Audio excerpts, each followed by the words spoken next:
ह से हिंदू, म से मुसलमान और हम में ये सारा हिंदुस्तान। इस क्षत्रिय के बेटा को, इस हिंदू के बेटा को बैरिस्टर साहब, आप एक पुराने बैरिस्टर साहब को जानते हैं जो कुछ साल पहले आजादी की लड़ाई लड़ने इसी चंपारण की धरती पे आए थे। जब आए थे तो उनका नाम मोहनदास करमचंद गांधी था, लेकिन जब यहां से गए तो महात्मा की उपाधि मिली और पूरा विश्व उनको जानता है शांति से कैसे क्रांति लाया जाता है।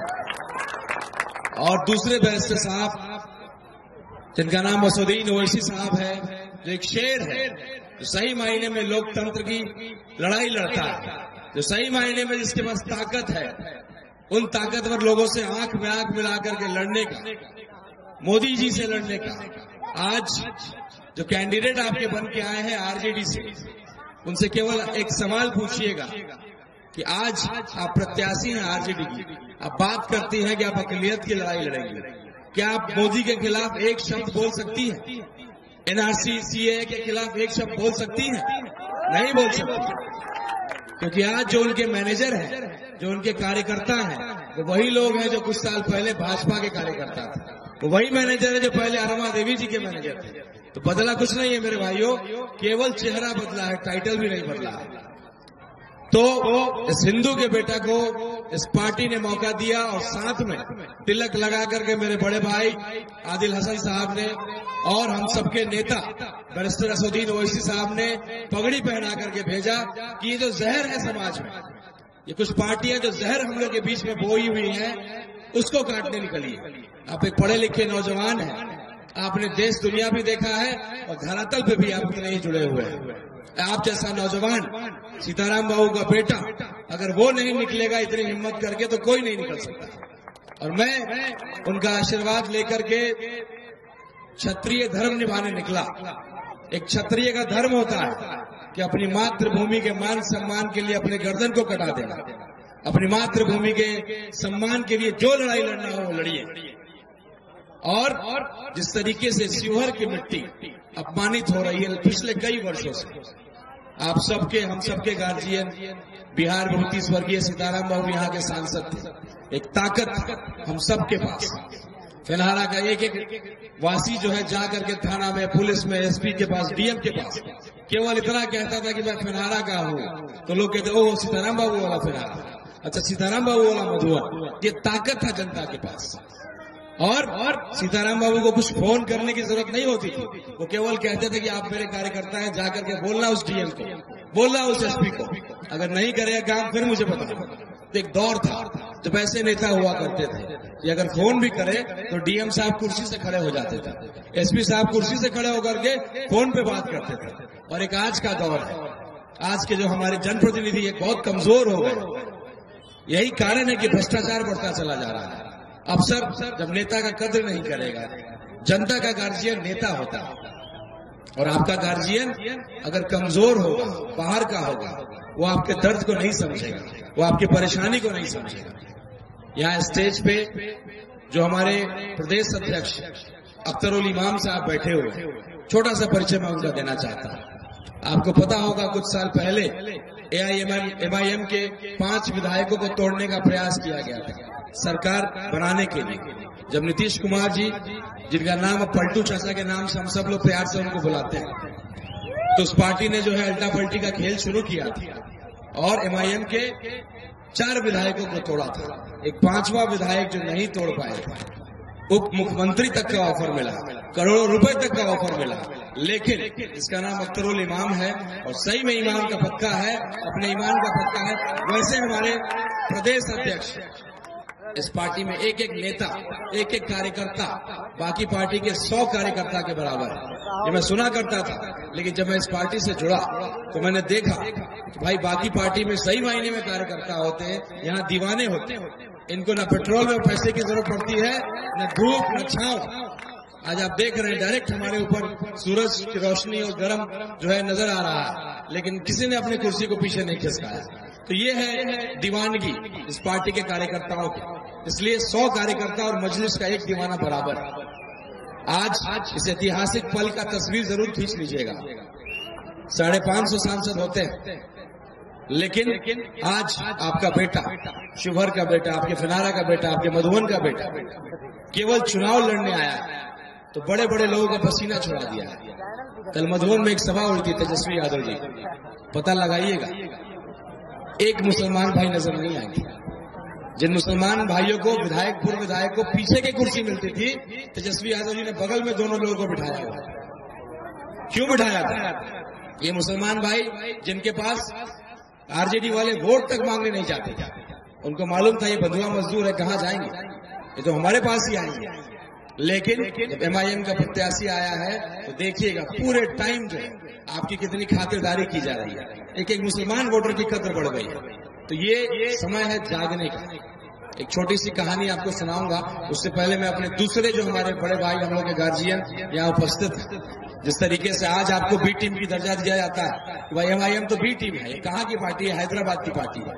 हमारे बड़े भाई इम्तियाज साहब बैठे हुए हैं जो औरंगाबाद महाराष्ट्र के सांसद हैं।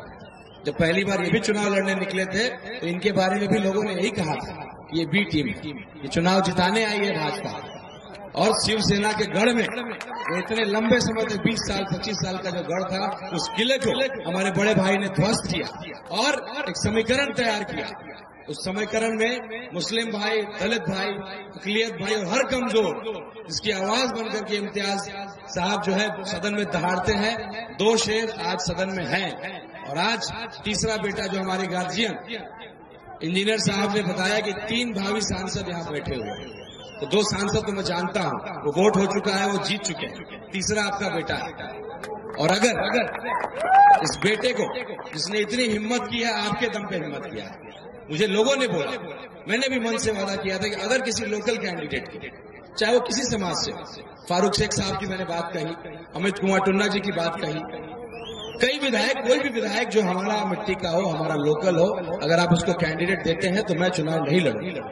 लेकिन उन्होंने ऐसा नहीं किया और ये सीट जो अकलियत की सीट हुआ करती थी उसको भी आपका काट करके और पैसे का सौदा करके किसी जगह बेच दिया गया। ताकत है आपका और सौदा पटना में और दफ्तरों में किया जाता है। इसको रोकना है, इसको समझना है। एक छोटी सी कहानी मैं बता करके अपनी बात को रखूंगा, क्योंकि मेरे से अच्छे वक्ता और यहाँ बड़े बड़े लोग आए हुए हैं। मैं तो आपका बीच का हूँ, मैं आपके घर का भाई हूँ, भतीजा हूँ। और फिनहारा की धरती में कोई भी चुनाव प्रचार, इस बार का भी चुनाव प्रचार जब मैंने शुरू किया, सबसे पहले मैंने फिनहारा की धरती को प्रणाम किया, क्योंकि इस फिनहारा की धरती ने हमेशा मेरे परिवार का साथ दिया। कोई चुनाव हम हारे हो या जीते हो, ये प्रखंड, फिनहारा प्रखंड ने हमेशा हमें लीड कराया है और बड़े मार्जिन से लीड कराया है। मुझे मालूम है कि इस बार फिनहारा की जनता न जाति में न पाति बंटने वाली है। ये केवल अपने बेटे, अपने भाई के लिए वोट करने जा रही है। और एक ऐतिहासिक फैसला जो होने वाला है, आज आपका बेटा भाई केवल चुनाव में मैदान में आया तो इसकी चर्चा पूरे देश में, जिस तरीके से हमने नॉमिनेशन किया टीका और टोपी लगा करके, जिसकी चर्चा पूरे देश में, मेरे लिए दुआएं पड़ी जा रही है। मुंबई में कोई सऊदी अरब से टिकट कटा करके आ रहा है, मैं जानता तक नहीं।